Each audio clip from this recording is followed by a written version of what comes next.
એ કોઈ ભાવિક ભક્તે મને યાદ કરી હોય ને તો એના અઢળક ગુના હોય, અઢળક પાપ હોય, હજારો ભૂવા ફરી ફરી થાક્યા હોય અને છતાંય ખુખાર મેલડી મને યાદ કરો ને તો પલવારમાં પહોંચી જાઉં છું. હું એ મેલડી માતા છું, સેકન્ડવારમાં પહોંચી જાઉં છું. આવા અશક્ય કોમ કદાચ આટલી જલ્દી અને આટલી સ્પીડમાં કદાચ કરી લાવતી હોય તો મારામાં કોઈ ખાસ નહીં, હું કોઈ વિશેષ માતા નહીં. હું તમારા ઘેર બેઠી ને એવી જ માતા છું.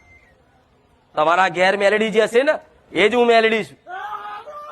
રામ, હું કોઈ અલગ તમારા ગામમાં બેઠેલી હશે ને એ જ હું મેલડી છું.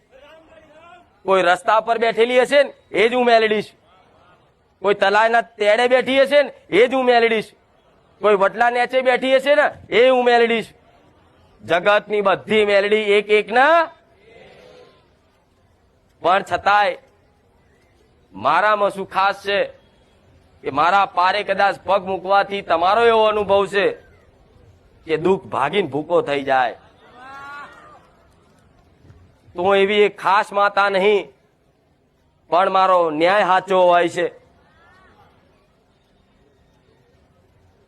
તાજવે તોલીને તમારી દેવી દેવતાઓનો ન્યાય કરી આલું.